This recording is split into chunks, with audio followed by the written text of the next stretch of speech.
Okay, this is a follow-up on a couple of videos I've done on the Bul Armory SAS2 ultralight. A couple of videos, there were a lot of feeding issues, so I sent the gun into Bul Armory. I did a follow-up video, but the sound died halfway through, so I didn't post it. When I got the gun back, one, they sent 2 extra magazines, which was very nice. You know, now I have 4 of them. And the feeding issues had pretty much resolved. I'm sorry, not the feeding, the extraction issues. The problems I was having was that a round would be extracted about halfway out of the chamber, and then, you know, you'd have to lock slide back, drop magazine, get the round out. That hadn't really happened in the last time I came out to the range and did a video. I did run into something else, which we'll get into in a minute. This first magazine is 8 rounds of Winchester white box. The 115 grain, I managed to find some of this, which had been the bane of this gun's existence, but it did pretty well with it. And then the other half of the magazine is the Aguila 124 grain FMJ, which the gun didn't have any kind of issues with.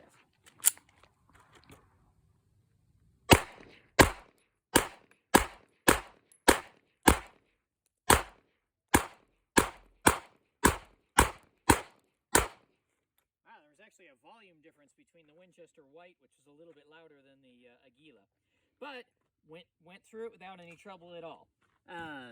This is S&B 115 grain FMJ. This one ran fairly well through it before. The 115 and the 124 grain from S&B did a pretty good job. So we'll see, you know, and it did well last time, so we'll see if it continues to do well.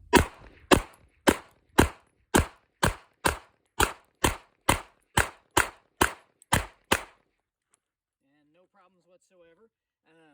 I have not shot any SIG Elite Performance 115 grain through this pistol, FMJ.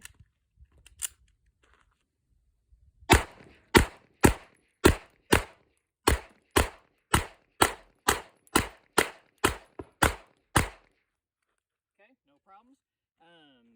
This magazine has a mix of Winchester 147 grain jacketed hollow points and Federal Hydroshocks, and I'm loading up a magazine of MagTech soft points 124 grain. When I came out last time, it did not like these soft points at all. We'll see if it has the problem again. You know, I did thoroughly clean the gun. Basically, these would hit the feed ramp, and because of the way the feed ramp is, they wouldn't then go into the chamber. So, we'll see if that happens or not. I did have kind of a theory on why it might be happening, and that's the magazine when it inserts into the gun, and I'll show you that here in a second. There's a little bit of up and down play, which may be why maybe this magazine, when the ammunition is sitting and ready to feed in, if the magazine is sitting just a smidge lower, maybe that's causing the problem. But I'm going to do the jacketed hollow points first, and let's see if we can get kind of a good shot of that. There's a little bit of up and down play, and so if I have issues with the soft points again, I'm going to try to put a hand underneath to hold the magazine up and see if that solves the issue.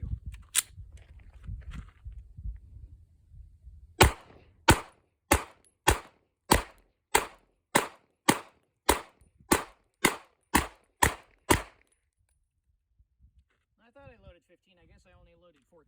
Maybe I still had one rolling around in my pocket or something. Or maybe I miscounted while I was shooting. But the Winchester white 147 grain in the previous videos would stop the gun cold pretty much 100% of the time, and there were several that were just kind of interspersed in the magazine, fed them just fine.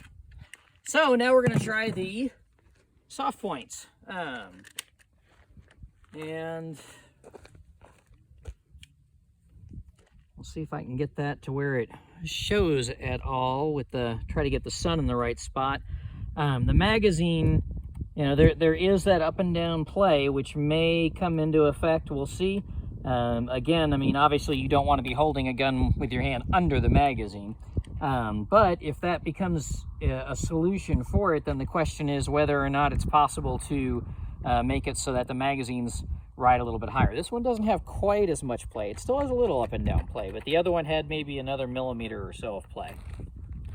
So it could be a mag issue as well. And right there.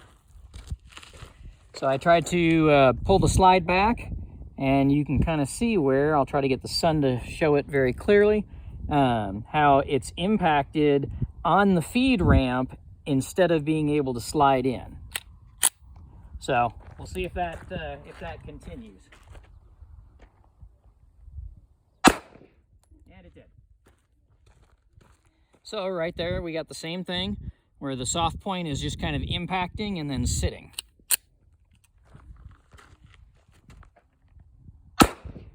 And same malfunction. So what I'm going to try to do is just jam my hand up at the bottom of the magazine and see if that kind of solves it. Nope. And right now that magazine is actually very tight. There was no play at all in the magazine. And that was interesting. When I pulled the magazine down a little bit, it actually went back into battery.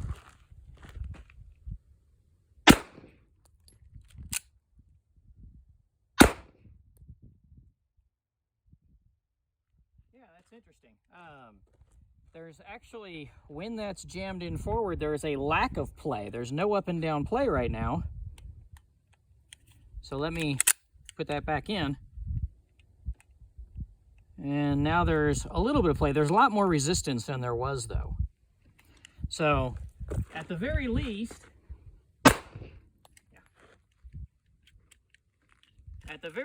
it really doesn't like that soft point ammunition. And that may be just something that's particular to the gun. You know, the magazine, or I'm sorry, the ammunition, generally speaking, I don't think is a problem. This is a HK P30 SK.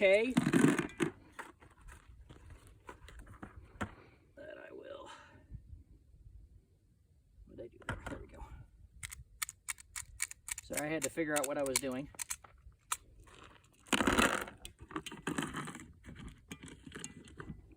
I'm going to take those soft point rounds and run them through the HK,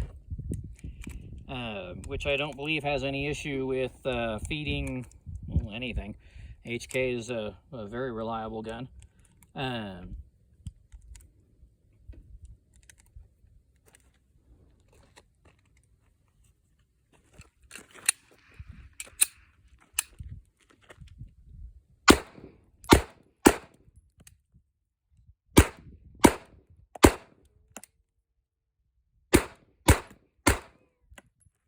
No trouble feeding through the HK at all.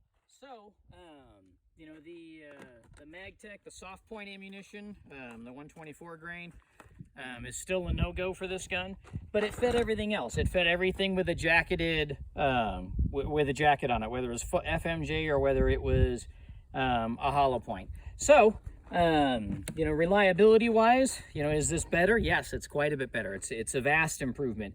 I would say it lets you shoot the cheap ammunition, although right now, panic prices, the Winchester white box is going for like 50 cents a round, which is crazy, considering it's basically garbage ammunition.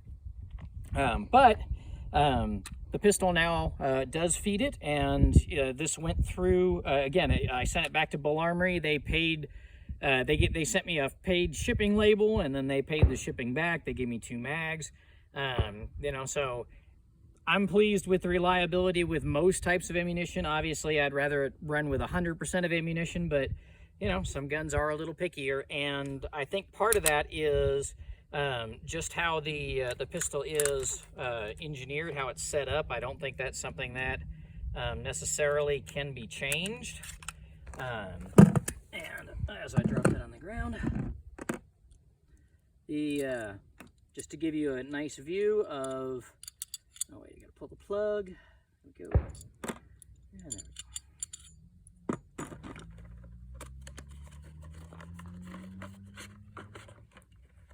Pull one of each. So with our little feed ramp, and I'll try to get it so it's kind of sideways there. With the feed ramp, when this hits, it's just kind of slipping in because it's hitting right about here. It's a little bit lower. The feed ramp is still, it's not vertical, but it's, you know, maybe a 75, 80 degree angle instead of, you know, something like a 60 or something a little more conducive to feeding these types of rounds. But when the soft point hits, it's, actually, I think you might even be able to see it. You know, it's kind of hitting right about there and just kind of making a dent in the soft point, and then it's not being able to push into the chamber. You know, whereas the jacketed hollow points, even with you know, the flat top of the jacketed hollow point, there's enough of a slick factor for it just to slip right in. So just be aware that some types of ammunition, most notably the soft point ammunition, may not fit in the gun or may not work in the gun reliably. But other than that, you know, I'm much happier than I was with the pistol when it was refusing to run most types of even just 115 grain jacketed FMJs rather. You know, now it's running reliably. This is 2 range sessions now with, I would say, about 250 rounds, something kind of like that, through the gun since it's come back from Bul Armory. And in that time, it has definitely improved quite a lot. And, you know, it's a gun that, with that ammunition caveat, you could say, yes, it is something that is reliable versus what it was before when, you know, even, well, there was one type of ammunition it liked and nothing else. So anyway, this is an update of the Bul Armory SAS2 Ultralight.